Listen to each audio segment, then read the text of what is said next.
Good morning, children. Welcome back to our video lecture. Today we are going to continue with the second part of our lesson number 3 in geography, that is tides.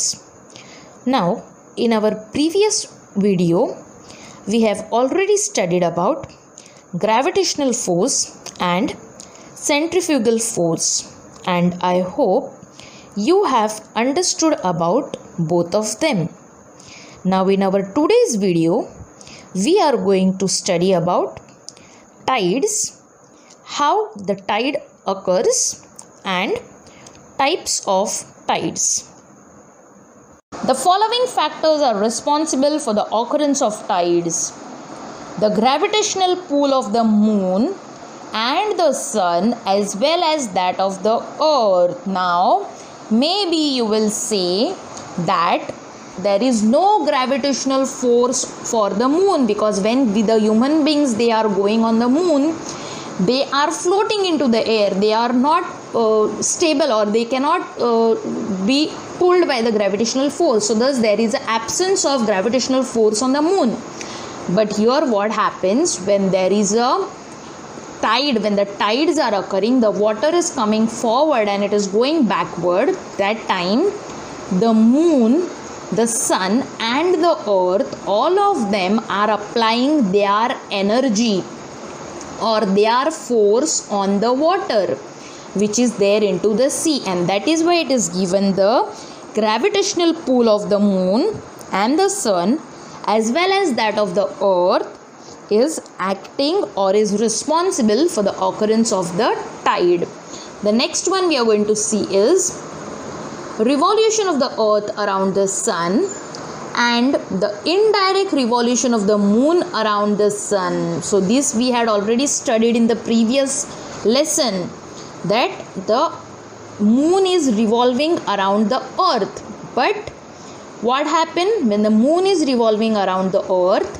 At that same time, the earth is revolving around the sun, and thus ultimately, automatically, the moon is also revolving around the sun. Okay, so the revolution of the earth around the sun and the indirect revolution of the moon around the sun is also responsible for the occurrence of the tides. And the next point is centrifugal force generated due to the rotation of the earth. So the third point for the occurrence of the tide is what?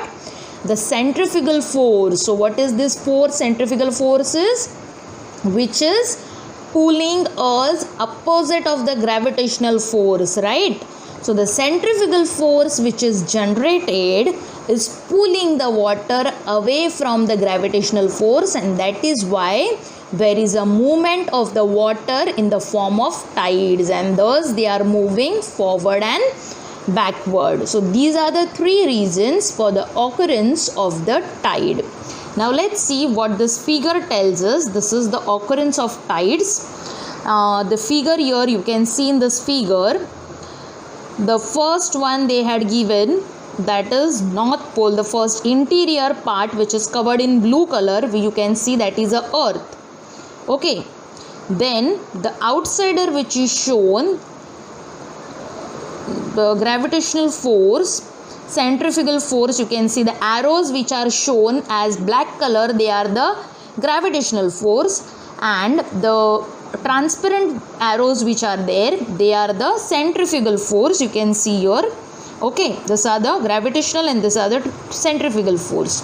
Here you can see there is a moon, and this outside, this blue line which is shown, this is the orbit of the earth. Okay, last lesson we had seen orbit of the earth. Now here what is given? Low tides and high tides. Now low tides are here. See here, you can see there is a less space. Okay, and here there is a more space or more water is coming out. Now what happened? This gravitational force, okay, this is gravitational force which is pulling the water towards itself, and the centrifugal force is pulling the water outside, and because of which there is a high tide. Okay, Similarly, when this earth rotates, here it comes, when it is in the moving in its orbital motion, it comes here. So that time also same thing happen. Now here you can see there is a centrifugal force, here you can see there is a gravitational force, centrifugal force and gravitational force. So gravitational force is pulling the water towards earth, and centrifugal force is pulling the water away from the earth, or it is pulling outside the water. Okay, so this is occurrence of the tide. Now next we are going to study, the moon is closer to the earth than the sun, hence its gravitational force become more effective than that of the sun. So what happened here? The moon is closer to the earth than the sun. Yes, we know that, we had studied. So the moon is closer, it is much more near to the earth than the sun, hence its gravitational force becomes more effective than that of the sun. So what happened here? Because of the gravitational force of the moon, as the moon is closer to the earth, the gravitational force of the moon is affecting, or it is pulling the water towards itself than the sun. Tides occur due to the relative position of the moon, the sun and the earth. So the tides are occurring because of the relative position, the place, the position where the sun, the moon and the earth is situated. Okay. A place on the earth located at the opposite point of the place experiencing high or low tide also experiences high or low tide respectively at the same time. So what happened here? The place on the earth located at the opposite point, you can see here the place and of the earth which is located on the opposite point. Now opposite is what? Low tide, high tide, high tide. Okay. So this is the earth, and the opposite of this earth, they are high tide, low tide. Okay.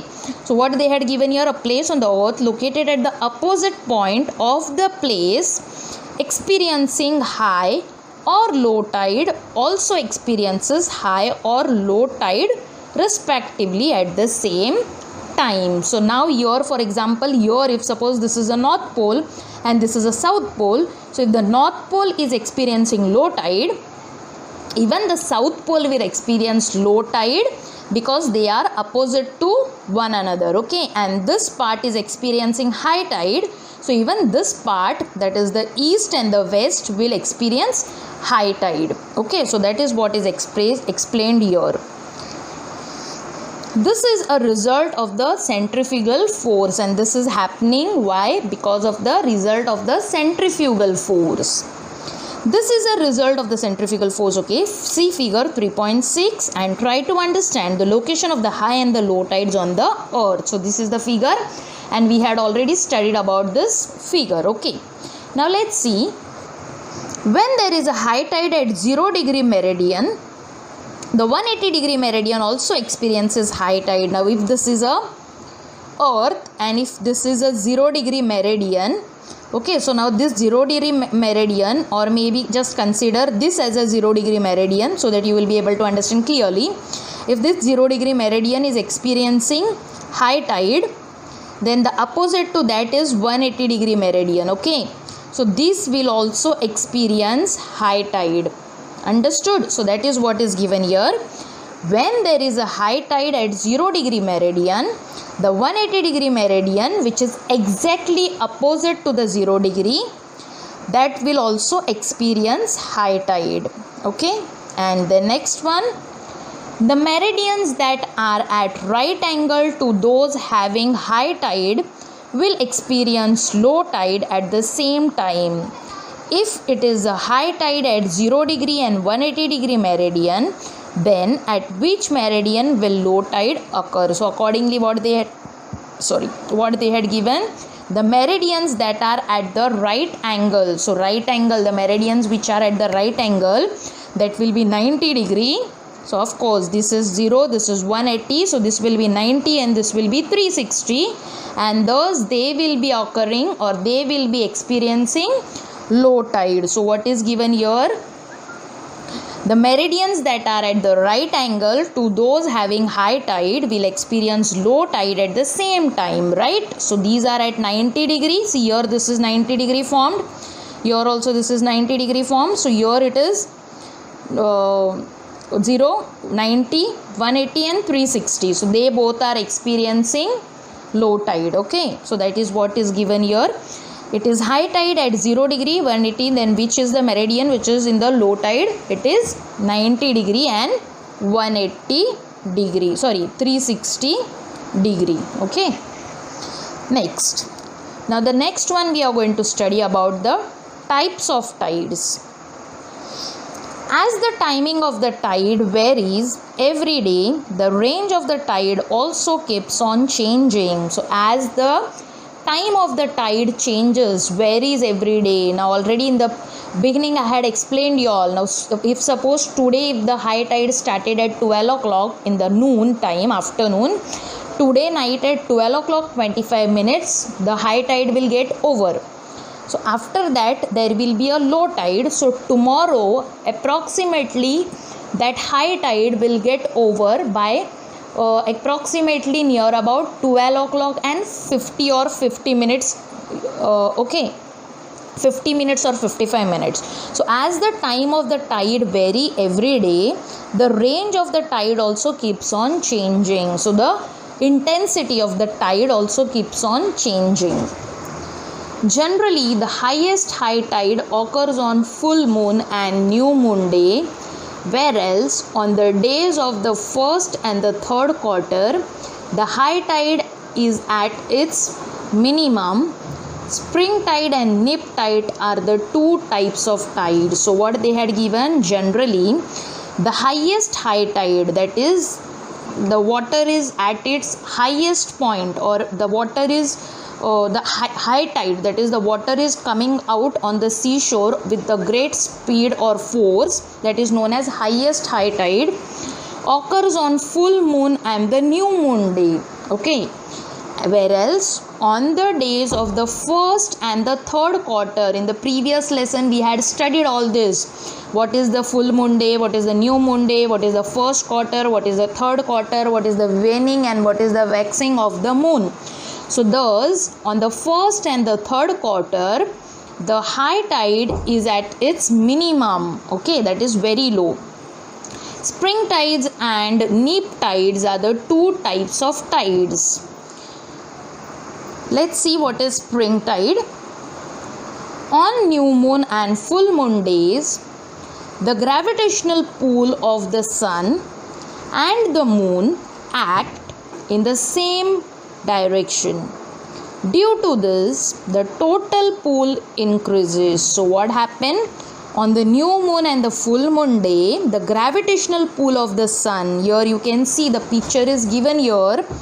The gravitational pull of the sun on the new moon day and full moon day is act in the same direction. So it is acting in the same direction. You can see the sun, the moon, they are acting into, pulling into the same direction. Okay, because the sun is here, the moon is here, and thus the gravitational force of the moon and the gravitational force of the sun, so both are pulling them into same direction. So thus what happened? The water, this water which is shown in the blue color, it is getting pulled towards the moon and the sun. So thus moon act in the same direction. Due to this, the total pull increases. So thus the force, the more force is applied, double force is applied. Force by the sun and force by the moon is applied, and thus it is getting pulled more towards the sun and the moon. Hence the tide on this day is much higher than the average high tide. This is known as spring tide. See figure 3.7. As the bulge of the high tide is greater, the water at the low tide recedes much more. You can see here the bulge of the high tide is more. So the water at the low tide, here you can see it is very less gap is there. Okay. So it is recedes much more. The water level during spring tide is higher than the average high tide and lower than the average low tide. So the water level during the spring tide is higher than the average high tide. So the high tide is more at both the time, and the low tide is also lower than the average time. Okay. And the next one we are going to study about the neap tide. While revolving around the earth, the moon makes a right angle with respect to the earth and the sun twice a month. Okay, so already we had studied this also in the last lesson. When the moon is revolving around the earth, it is making a right angle with respect to the earth and the sun twice a month. 2 times a month it is making a right angle. Okay, so once here and once here it is making a right angle twice a month. This position occurs on the first and the third quarter of each month. So it occurs on the first and the third quarter of each month. On both these days, the force of both the sun and the moon operate at right angle on the earth. So on both these days, that is the third quarter and the first quarter, the force of the moon and the sun operates at the right angle. So they are operating at the right angle on the earth. See figure 3.8. Okay, on figure 3.8 you can see here. In this figure you can see, okay, so this is the earth and this is a pool of the water. You can see high tide, low tide, high tide, low tide, and one here the sun is pulling gravitational force here, the moon is pulling in the opposite direction. Okay, so they are forming a right angle. This is a right angle which has been formed. Okay, so what happened here, let's see. At the places where the sun causes high tide, the gravitational pull of the moon, which is at the right angle, also acts on the seawater. So as I said, from one side the sun is pulling and the other side the moon is pulling, or it is applying its gravitational force. Due to such condition, the water level rises is less than usual at the time of high tide, and because of which what happened? The water is pulled in both the opposite direction, and because of which the water level rises at the high tide and the low tide is not much. You can see there is a low tide also, it looks similar, and high tide also it looks similar. Okay, so the pull of the water does not increase much. Similarly, fall in the water level is less than usual at the time of the low tide. This is because the attraction of the sun, the moon are not complementary but at right angle to each other. So thus they are not in the same direction but they are right angle to each other, and because of which here the sun's force is applied, here the moon's force is applied, and thus they are not pulling the water in same direction. So they are complementary but at the right angle to each other. Such tides are called neap tides. Neap tides are a little lower than the average high tide and the little higher than the average low tide. So what happened? They are little lower than the average high tide, you can see, and they are little higher than the average low tide. So here there is not much difference into the high tide and low tide is been seen. Okay, so this was about the neap tide. I hope you have understood up to this whatever we had studied. Till now we had studied about what are the causes of the tides, the factors responsible for the occurrence of the tides, and we had studied about types of tides. Now in the next lesson, next video, we will continue with our remaining lesson. Okay, thank you.